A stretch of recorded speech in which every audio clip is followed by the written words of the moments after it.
Hello friends, कैसे आप सब लोग। तो फ्रेंड्स, जो बच्चे आज सीटेट का 20 तारीख का एग्जाम देकर निकले, तो इन वाले बच्चों ने भी जैसे सीटेट में जो 16 तारीख का देकर निकले थे उन्होंने पेपर उड़ाया था, आज 20 दिसंबर वालों ने सीटेट का पेपर उड़ा दिया। और जो आगे शिफ्ट वाले बच्चे हैं, आप लोग भी उड़ाओगे इस पेपर को। बस आप देख लेना आपके 20 तारीख वाले एग्जाम में क्या क्या चीजें पूछी गई है, किस टाइप के क्वेश्चन आए थे, कहां से पूछे गए थे, उन सभी के ऊपर मैं डिस्कशन करता हूं एक एक करके। देखिए अभी क्या हुआ, जितने भी बच्चे सीटेट का 20 तारीख का एग्जाम देकर गए थे, तो बहुत से बच्चों से मेरी बात हुई, फोन पर मैंने बात करी, व्हाट्सएप पर बात करी, उनसे फीडबैक लिया, क्योंकि पॉसिबल नहीं है सभी क्वेश्चन का फीडबैक लिया जा सके, ना इतने बच्चों को पता होती है। हालांकि कुछ बच्चे क्या काम करते हैं, जो उनसे छूट जाते हैं उनको साइड में लिख देते हैं कि ये क्वेश्चन छूट गए, तो सीडीपी में इतने क्वेश्चन छूट गए तो साइड में लिख दिया, ऐसे कुछ बच्चे कर लेते हैं। तो जो फीडबैक मिलता है वो बच्चों से फोन पे बात करने से और उनकी बातों से मिलता है कि पेपर में एग्जैक्ट कितनी चीज आई है और कहां से पूछी जा रही है। देखिए अगर मैं बात करूं आपकी सीडीपी की जैसे 16 तारीख वाले बच्चों ने पेपर दे के गए थे और जो आज 20 तारीख को देकर निकले हैं, सीडीपी से बाहर पढ़ने की आपको जरूरत नहीं है। सीडीपी की जो मैंने अपनी एक मैराथन क्लास डाली हुई है, लगभग 1 घंटे की मैराथन क्लास है। ये क्लास तो ऐसी क्लास बन गई है कि सीडीपी का अकेले काम खत्म कर रही है। जैसा 20 तारीख में आपको क्वेश्चन पूछे गए थे, मैंने कहा हर बार बोलता हूं, सीबीएसई ने भी यही वाली बात कही थी कि क्वेश्चन आपके इस बार फैक्चुअल नहीं, आपके अंडरस्टैंडिंग क्वेश्चन होंगे कि भाई जीन प्याजे कोलबर वाइगोस की हर बार पेपर के अंदर आ रहे हैं। 16 तारीख को आए, 20 तारीख के अंदर भी आए, आपके एक से ज्यादा बार क्वेश्चन पूछ लिए गए, ठीक है। लेकिन क्वेश्चन आपके सीधे सीधे नहीं है, थोड़े से घुमा कर दिए हुए। अगर आपने सीडीपी की मैराथन क्लास आपने देखी होगी तो आपका काम हो जाएगा। और नोट्स के अंदर जिन्होंने क्वेश्चन आंसर प्रैक्टिस करे, उससे सीडीपी बाहर आपकी नहीं जा रही है। ऐसा बच्चों का फीडबैक मेरे पास आता है कि सर जितने क्वेश्चन कराए थे सभी अटेम्प्ट करे, सभी हमको आते थे। और बहुत से बच्चों के जिनसे बात होती है, बहुत से कहते हैं कि सर 120 आ गए, 130 आ गए, वो तो रिजल्ट पर पता चलेगा। लेकिन ऐसा बच्चा कोई भी नहीं आ रहा जो ये कहता हो कि सर पास हो जाएंगे, ठीक है। तो देखिए सीडीपी तो आपको यही करनी है, मैराथन क्लास आप लोग मेरी देख लेना। उसके अलावा जो नोट्स के अंदर क्वेश्चन आंसर है उनकी प्रैक्टिस कर लेना, सीडीपी आपकी कवर हो जाएगी। इससे बाहर आपको सीडीपी नहीं पढ़नी है।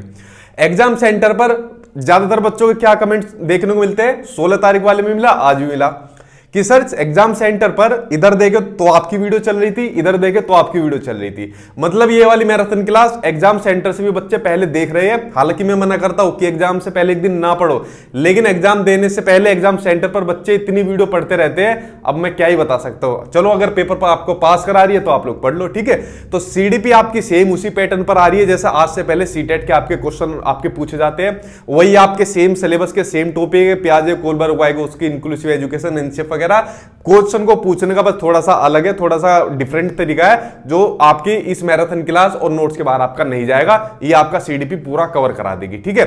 उसके अलावा अगर मैं बात करूं आपके ईवीएस की, मैंने पूछा भाई ईवीएस आपकी कहां से आई है, तो बच्चों का वही फीडबैक आया कि सर आज की ईवीएस हमें थोड़ी सी जो डीपली लगी, थोड़ी सी टफ लगी, ऐसा मुझे कहा 2-4 बच्चों ने बस। वरना मोस्टली का यही आया कि सर जो ईवीएस में आपने मैराथन क्लास दी थी और जो आपने नोट्स दिए थे, आपने कहा था उनको डिटेल में पढ़ जाओ, तो हमने डिटेल में पढ़े। ईवीएस में हमारा 1-2 क्वेश्चन को छोड़ दो तो सारे क्वेश्चन हमको मिल गए अपने एग्जाम के अंदर। तो सारा कंक्लूजन क्या निकला, ईवीएस आपकी कहां से देखने को मिल रही है, ईवीएस आपकी एनसीईआरटी की अंदर से देखने को मिल रही है, लेकिन आपकी थोड़ी डिटेल में यानी डीप में देखने को मिल रही है। तो आपको पेपर का पता चला जो बाकी शिफ्ट वाले हैं कि ईवीएस के लिए आपको क्या पढ़ना है, एनसीईआरटी पढ़नी है, लेकिन उसको डिटेल में पढ़ना है। जैसे कि मैं आपसे शुरू से ही कहता आ रहा हूं कि जो भी चीज पढ़िए डिटेल में पढ़िए, समझकर पढ़िए। जब आपको पता लग गई, मान लीजिए इस पेपर में से आपका पूरा पेपर बनना है, एक एक लाइन बड़ी महत्वपूर्ण है, एक एक लाइन से एग्जामिनर बहुत चीजें घुमा फिरा के आपसे पूछ सकता है। तो इसको इस तरीके से पढ़ जाओ, इस तरीके से अपने दिमाग में ऐसा फिट कर दो, कुछ भी घुमा फिरा के पीछे आप लोगों उसका इजीली कर पाओगे। तो वही वाला काम हो रहा है कि भाई मैराथन क्लास बच्चों ने देख ली, नोट्स देख लिए, उनको कर जाओ डिटेल में, आपका पेपर इससे बाहर नहीं जाएगा, ठीक। और पास वाला मेरे पास कोई भी नहीं आ रहा है, हर कोई बच्चा यही बता रहा है कि सर मेरा बहुत अच्छा स्कोर बन रहा है। ये जरूर कह देता है सर 2 नंबर इसमें कट गए, 4 इसमें कट गए, ठीक है, ये क्वेश्चन नहीं है, लेकिन ऐसा कोई नहीं आ रहा जो मुझे पास वाली बात कह रहा है, ठीक। तो ईवीएस आपको सेम फॉलो करनी है, एनसीईआरटी आपको पढ़नी है, और सीडीपी के अंदर आपको जो मैंने मैराथन क्लास दिया और जो क्वेश्चन आंसर करा रखे हैं नोट्स के अंदर उनको कर लेना, और ईवीएस में एनसीईआरटी को डिटेल में पढ़ लेना। चाहता तो मैं क्वेश्चन आंसर डिस्कशन करा देता यहां पर जितने क्वेश्चन आंसर, क्योंकि एग्जैक्ट पूरे तो पता नहीं चलने के भाई एग्जैक्ट पूरे कौन से आए हुए हैं, लेकिन बच्चे बता देते हैं कि सर इसी टॉपिक से वाला क्वेश्चन पूछा गया था, जितने भी उनको याद रहते हैं, तो एक फीडबैक आ जाता है। उस फीडबैक के अकॉर्डिंग मैं आपको एक कंक्लूजन बता देता हूं कि भाई यहां से चीजें पूछी गई है और लगभग इतनी आपकी पूछी गई है। तो सीडीपी आपकी पूरी कवर हो जाएगी, आप लोग इसको देख लेना मैराथन क्लास को, नोट्स के अंदर क्वेश्चन आंसर प्रैक्टिस कर लेना। ईवीएस जो आपको नोट्स के अंदर एनसीईआरटी दे रखी है उसको डिटेल में पढ़ लेना, मैराथन क्लास देख लेना, आपका काम हो जाएगा ईवीएस का। उसके बाद बात करूं मैथ्स की, जिसमें लोग बाग वैसे ही बेफालतू में डरते आए हैं। मैथ्स की मैंने मैराथन क्लास डाली हुई है, 16 तारीख में वहां से क्वेश्चन आए, आज की वीडियो के इसमें पेपर में वहां से क्वेश्चन आए, और जो प्रीवियस ईयर के क्वेश्चन है सेम उसी पैटर्न पर आपका जो सीबीएसई वो चल रहा है। अगर आप लोग 16 तारीख और 20 तारीख के पेपर का अगर आप पूरा भाव निकालोगे ना, तो आपको ये लगेगा जो ऐसे क्वेश्चन पहले पूछे जाते थे सीबीएसई के अंदर, सेम उसी तरीके से पूछे जा रहे हैं, बस आपका पेपर इस बार ऑनलाइन हो गया है, पहले ऑफलाइन होता था। सेम उसी पैटर्न पर चल रहा है जो आपका सीबीएसई है, ये बात मैंने आपको 16 तारीख को भी बताई थी। तो आपको मैथ्स के अंदर मैराथन क्लास देख लीजिए, पेडागोजी भी डाली हुई है, न्यूमेरिकल डाली हुई है, और जितने प्रीवियस ईयर के क्वेश्चन आंसर है जो प्रीवियस ईयर में पूछे गए, जो नोट्स के अंदर दे रखे, उनको देख लेना, उसके बाहर आप नहीं पढ़ना कुछ भी। अगर बात करूं लैंग्वेज की, चाहे आपकी कोई भी लैंग्वेज हो, लाइक आपका हिंदी, इंग्लिश, संस्कृत, कोई भी आपके पास लैंग्वेज हो, सेम वही पैटर्न है। लगभग आधे में आ जाते हैं आपके गद्यांश, काव्यांश वगैरह यानी पैसेज, और आधे में आ जाती है आपकी पेडागोजी। लेकिन आपको ध्यान में, इससे पहली वीडियो में मैंने कहा था कि 16 तारीख के अंदर बच्चों को ग्रामर देखने को मिली थी, तो आप लोग बेसिक ग्रामर जरूर कर लेना। और वही चीज आज के इसके अंदर भी बताई हुई है। जब मैंने बच्चों से पूछा कि ग्रामर आई थी, तो उन्होंने कहा हाँ सर आई थी, ठीक है। तो ग्रामर भी आप लोग देख लेना, और ग्रामर जो देखनी है ना, बेसिक मोटी मोटी जरूर देखनी है आपको। आपको क्या पढ़ना है, जैसे संधि हो गया, समास हो गया, अलंकार देखने को मिला जैसे बच्चों को, उसके अलावा आप संज्ञा हो गया, उपसर्ग प्रत्यय हो गया, इनको मोटी मोटी चीजों को पढ़ लेना, डिटेल में मत पढ़ना बिल्कुल कि साहित्य पढ़ने बैठ गए इसकी डिटेल में जाकर पढ़ने लगे। बेसिक बेसिक ग्रामर पढ़ लेना, आपका काम हो जाएगा। जो ग्रामर के आपके क्वेश्चन पूछे जा रहे हैं, पिछली सीट में भी पूछे गए थे, इस बार भी। हालांकि इससे पहले जो आपके पैसेज में से जैसे पूछे जाते थे बड़े बेसिक होते थे, लेकिन थोड़ा इस बार ग्रामर आई है डिटेल में, पिछली बार भी और आज भी जो बच्चों से बातचीत करी है। वरना सेम आपका वही पैटर्न है, आपका गद्यांश यानी काव्यांश पैसेज आ जाता है, और आपकी पेडागोजी आ जाती है। और इस बार थोड़ी ग्रामर के ऊपर भी आप लोग नजर डाल लेना, चाहे मेरी वीडियो देख लेना जो मैंने यूपी टेट में तैयारी कराई थी, उससे भी आपका काम हो जाएगा ग्रामर का। डिटेल में बिल्कुल मत जाना, बेसिक बेसिक आपको पढ़नी है। तो देखिए फ्रेंड्स, पूरे पेपर का क्या भाव निकल कर आया है, ठीक है। अब चाहे तो मैं क्वेश्चन आंसर जो मेरे पास आए मैं उसके ऊपर डिस्कशन करा सकता हूं, लेकिन उससे आपका टाइम खराब होगा। आपको सिंपल सी चीज मैंने बता दी। अगर जिन बच्चों को 1% भी डाउट हो, वो 16 तारीख वाले बच्चों से पूछ सकता है, जो चीजें मैंने बताई थी, अगर वो ना ही हो। और आज 20 तारीख वाले बच्चे भी इस चीज को बता देंगे। सेम आपको यही चीज फॉलो करनी है। अभी पेपर 2 वालों का नहीं आया मेरे पास, उसका भी बता दूंगा। सीडीपी के अंदर मैराथन क्लास देख लो, लगभग 5 घंटे की मैराथन क्लास है। रात को जागकर आप लोगों के लिए बताई थी, गला बैठ गया था लेकिन फिर भी उसको कराता रहा था। मैराथन क्लास देख लो और नोट्स के अंदर क्वेश्चन आंसर की प्रैक्टिस कर जाओ, बस उससे आपका सीडीपी का काम हो जाएगा। लेकिन चीजें आपको डिटेल में समझनी है, दुनिया भर की चीज नहीं पढ़नी, बस इनको समझ लेना।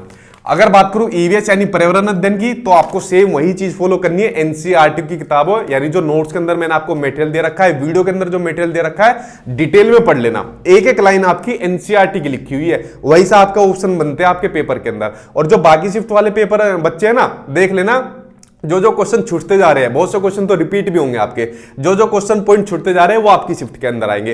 तो एनसीईआरटी जरूर पढ़ लेना, जो नोट्स और मैराथन क्लास में मैंने आपको दे रखी है, उससे आपका काम हो जाएगा। बाकी और पढ़ने की आपको जरूरत नहीं पड़ेगी, ठीक है। एक थोड़ा सा काम मेरे कहने से और कर लो, जो आपकी साइंस होती है, सोशल साइंस होती है, ठीक है, जो आपके ईवीएस से रिलेटेड जो कुछ थोड़े बहुत पॉइंट होते हैं, अगर आपके पास टाइम बचता है तो उनके ऊपर एक बार नजर डाल लेना, ठीक है। वैसा आएगा नहीं ऐसे, लेकिन मेरे कहने से आप लोग थोड़ा नजर डाल लेना, क्योंकि ऐसा मुझे लगा उनसे बातचीत करते वक्त कि 2-4 क्वेश्चन कुछ थे इस तरीके के, तो उनके ऊपर थोड़ा सा नजर डाल लेना। जो सोशल साइंस और साइंस के 2-4 पॉइंट है, ये उन बच्चों के लिए बता रहा हूं जो पूरा स्कोर अपना करना चाहते हैं। वरना जो बच्चे अपना 15 में से मान लीजिए 13 लाना चाहते हैं, तो आपका काम हो जाएगा, ठीक है। एक्स्ट्रा बच्चों के लिए मैं बता रहा था।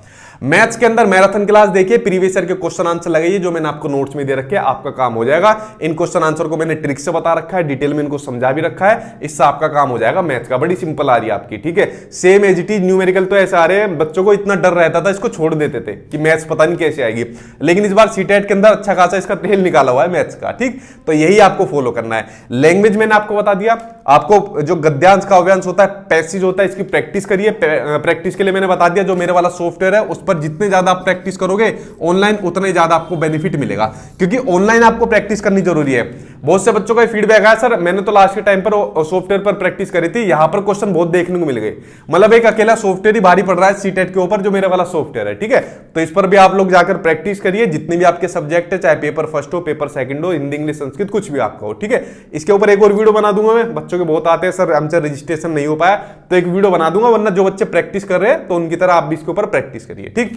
वही आपको चीजें फॉलो करनी है, गद्यांश काव्यांश आप लोग प्रैक्टिस करिए, पेडागोजी आपको सेम फॉलो करनी है जो मैंने आपको मैराथन में बता रखी है, और जो आपको क्वेश्चन आंसर प्रैक्टिस के लिए नोट्स में दे रखे हैं। बाकी मेरे कहने से थोड़ी सी ग्रामर देख लेना, बेसिक ग्रामर जरूर देख लेना आप लोग, जो आपके सीटेट के एग्जाम में आपकी पूछी जा रही है और आगे भी आपके काम आएगी, ठीक है। अगर कोई कहे भाई नहीं ग्रामर नहीं पढ़नी, तो सीटेट में तो पास कर लोगे, लेकिन आगे भी तो ग्रामर आएगी, तो मेरे कहने से थोड़ा सा इसके ऊपर और नजर डाल लेना। देखिए पूरे पेपर का भाव यही निकल कर आया, जो चीज आपको पढ़ाई गई, जो चीज आप पढ़ रहे हो, वही चीज आपके पेपर में आ रही है, सेम उसी पैटर्न पर सीबीएसई चल रहा है, ठीक है। कोई ज्यादा चेंज, कोई ज्यादा बदलाव नहीं है, बस क्या कर रहा है, थोड़ा चीजें डिटेल में पूछ रहा है आपसे, ठीक है। बाकी और कोई बदलाव नहीं है, थोड़ा क्वेश्चन को डिटेल में पूछ रहा है, इतना ही आपसे पूछा जा रहा है, वरना सेम आपको पता चलेगी, ठीक है। अब जैसे मैंने आपको एक एग्जांपल दिया कि भाई अगर इसमें से मुझे देखने को मिल जाए, इसमें से पूरा पेपर मिलेगा, तो इसको तो खा जाओ, ठीक है। तो जितनी मेरी मैराथन क्लास है उनको अच्छी तरीके से देख जाओ, समझ जाओ उनको, और नोट्स के अंदर जितने आपको चीजें दे रखी है उनको डिटेल में पढ़ जाओ। आपका सीटेट का एग्जाम पास तो छोड़ो खैर, ठीक है, कि कोई पास हो जाएगा, पास नहीं होगा, पास से बहुत अच्छा स्कोर लेकर आएगा वो अपने सीटेट के एग्जाम में, क्योंकि 16 तारीख और 20 तारीख वाले जितनों बच्चों से बात हुई है, पास वाला मुझे कोई दिख ही नहीं रहा, ना मैं कभी पास की तैयारी कराता हूं, ठीक है। तो इस तरीके से आपको यही चीजें फॉलो करनी है, क्वेश्चन आंसर के चक्कर में बिल्कुल मत पढ़ना, क्या क्वेश्चन आया था आपका टाइम खराब होगा। मैंने चीज आपको बता दी कहां से पूछी जा रही है, फिर भी अगर आपके माइंड में कोई नया बच्चा चैनल से जुड़ता है और 1% का डाउट रहता है, तो दूसरे बच्चों से फीडबैक ले सकता है, ठीक है, तो ताकि उसका जो डाउट है वो क्लियर हो जाए। बाकी यही चीज मैंने आपको बता दी जो आपको फॉलो करनी है, इनसे आपका सीटेट का एग्जाम पास नहीं होगा, बहुत अच्छे नंबर से पास होगा। जो बच्चों का अगली शिफ्ट के अंदर एग्जाम है, तो आप लोगों के लिए बेस्ट ऑफ लक, बेवजह मत डरिए, आपका पेपर भी पास होगा, जैसे इन बच्चों का अच्छा गया आपका भी अच्छा जाएगा, पेपर आप लोग भी अच्छे नंबर से पास होंगे। बस लास्ट के दिनों में अपनी पूरी मेहनत लगा दो, दुनिया भर की चीज मत पढ़ो लास्ट के टाइम में, एग्जैक्ट चीजें पढ़ो कि भाई हमको एवीएस पढ़ना है तो एनसीईआरटी पढ़नी है, लेकिन उसको डिटेल में हमको पढ़ना है। सीडीपी पढ़नी है तो सचिन सर की मैराथन क्लास पढ़नी है, उसको डिटेल में पढ़ना है, नोट्स को डिटेल में पढ़ना है, ठीक है। मैथ्स करना है डिटेल में, ठीक है, जैसे मान लीजिए रेक्टेंगल आ गया, स्क्वायर आ गया, ये चीज आ गई, तो इनसे संबंधित जितनी भी चीजें बनती है उनको डिटेल में पढ़ जाओ, दुनिया भर की चीज नहीं करनी, ठीक है। तो यही चीज आपको फॉलो करनी है। सारी मैराथन क्लास देख लो, दोबारा मैराथन क्लास लगाऊंगा आप लोगों के लिए, जो अंडरस्टैंडिंग बेस्ड क्वेश्चन होते हैं आपके, जो अगली शिफ्ट के अंदर जिनका बेनिफिट होगा, ठीक है। तो आप चैनल से जुड़ जाना, सब्सक्राइब कर लेना, बाकी इनको अच्छे तरीके से कर जाओ मैराथन क्लास को, और नोट्स को डिटेल में पढ़ जाओ, आपका काम हो जाएगा, अच्छे नंबर से आप लोग सीटेट का एग्जाम पास कर जाओगे। तो चलिए फ्रेंड, बहुत खुशी हो रही है कि बच्चे अपना एग्जाम पास करते जा रहे हैं, ठीक है। सीटेट का एग्जाम का अगर इसी तरीके से चलता रहा तो मुझे लग रहा है सीटेट के अंदर अब तक सबसे ज्यादा रिकॉर्ड बनेगा पास होने वाले बच्चों का, ठीक है। तो यही चीज आपको फॉलो करनी है। बाकी एग्जाम के बाहर आपकी चीज अभी तक देखने को नहीं मिली है और ना ही मिलेगी। अगर एग्जाम के बाहर की चीज आ गई तो समझ लो नॉर्मलाइजेशन आ जाएगा और वो बेकार कर देगा सारा खेल, ठीक है। और जहां तक उसकी नौबत नहीं देखने को मिलेगी। तो फ्रेंड्स मैंने आपको बता दिया, डरिए मत, पढ़ते रहिए, वही चीज करते रहिए जो आपको बताई जा रही है, इनको फॉलो करिए, आपका एग्जाम पास होगा। आपके एग्जाम के लिए आपको बेस्ट ऑफ लक, अच्छे से आप लोग इन बच्चों की तरह अपना एग्जाम देकर आना, और फिर आप लोगों का भी फीडबैक में दूंगा यहां पर जैसे इनको बता रहा हूं, ठीक है। तो चलिए फ्रेंड्स, बहुत खुशी हो रही है कि बच्चों के एग्जाम अच्छे जा रहे हैं, पास हो रहे हैं। इसी तरीके से आप लोगों के साथ मैं भी जुड़ा रहूंगा। Thank you.